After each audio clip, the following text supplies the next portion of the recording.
All right, so it's been a few thousand miles since I've installed the Bilstein shocks on my Ford Ranger, 2020 Ford Ranger XLT Sport 4x4. I put the Bilstein 5100s on, which allow you to adjust the front height, and then I put the 5100s on the rear. I put the front shocks, if you haven't seen any of my other videos, I've put the front shocks at the highest setting. And with those shocks, you don't replace the front spring. You don't replace any springs, it's just shocks. And then that's all I've done. Stock tires, Bridgestone Dueler, AT, I think 2s or whatever. I'm waiting for a gap here, good gap, so that way I don't get stuck behind traffic. But let's go now. So, some questions. There's iBox springs also that do a similar thing.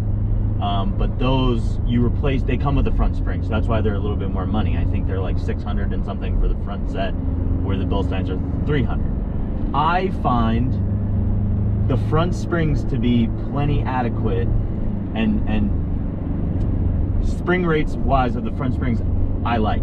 It's the spring rate, to me, in my opinion, of the rear leaf spring that I don't like. I think it's too stiff.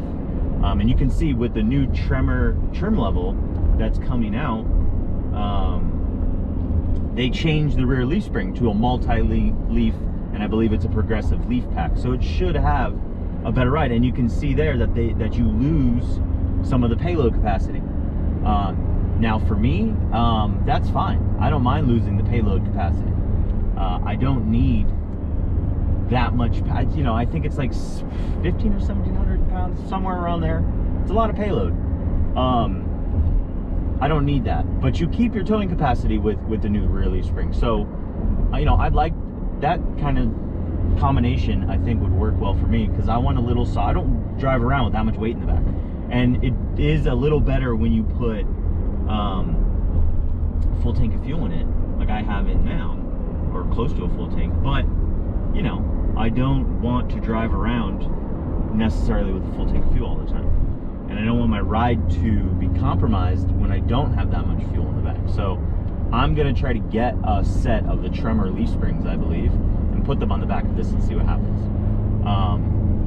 I do think though, eventually, the Fox shock, I just installed the Fox coilovers on a Tundra, and I really like the spring and damper that they use on the Tundra for the front of it. It gives it this nice compliancy that you know, these trucks I think could use, especially if you're like me and you don't drive them fully loaded all the time. Now, in terms of what do I think, how does the vehicle drive now?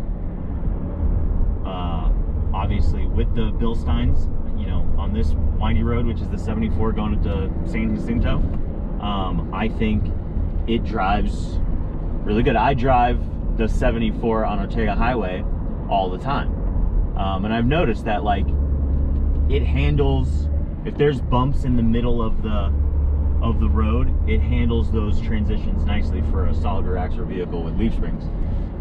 So once you get those leaf springs to start working, like if you drive off road, once you get them to start working, then they don't feel as stiff. It feels a lot better. But for regular street driving, you know, especially like on the highway when you go over certain bumps, there's a little bit of a stiffness to the rear.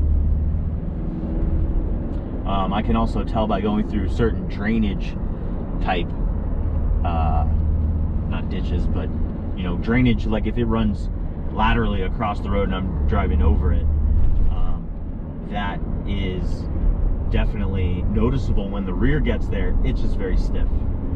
I've been putting a lot of like wood and certain heavy building materials in the back recently, and it definitely feels better when I have that extra weight in the back.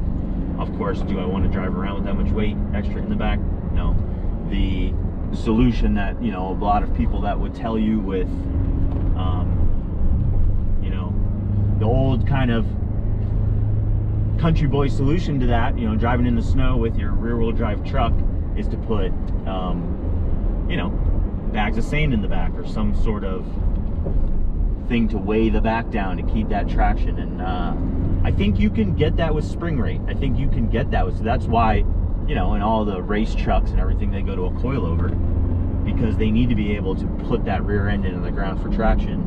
And so that's why you tend to have 4 links and coilovers, which you can see on the Gladiator. This is I think an advantage that the Gladiator has, the Jeep Gladiator, is that it has that coil spring multi-link rear suspension, where the Ranger does not. Now, the Ranger Raptor does.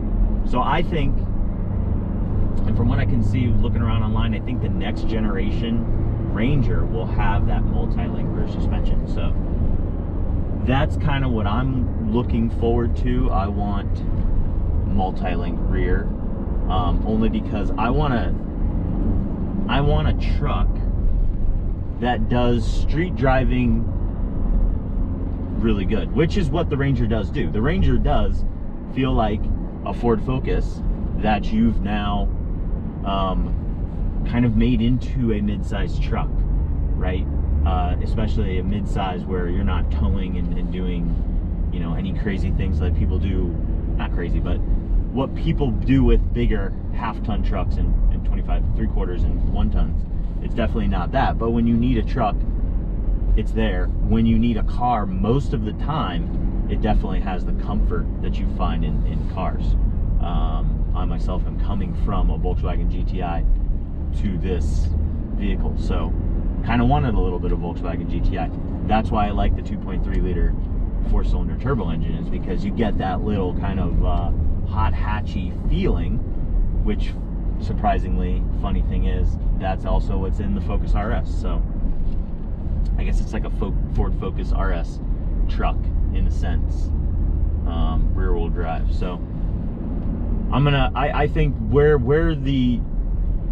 in my opinion, where I think this truck lacks is in a little bit of tunability for comfort on the road. And I think that tunability is in the rear suspension. And so that's what I'm going to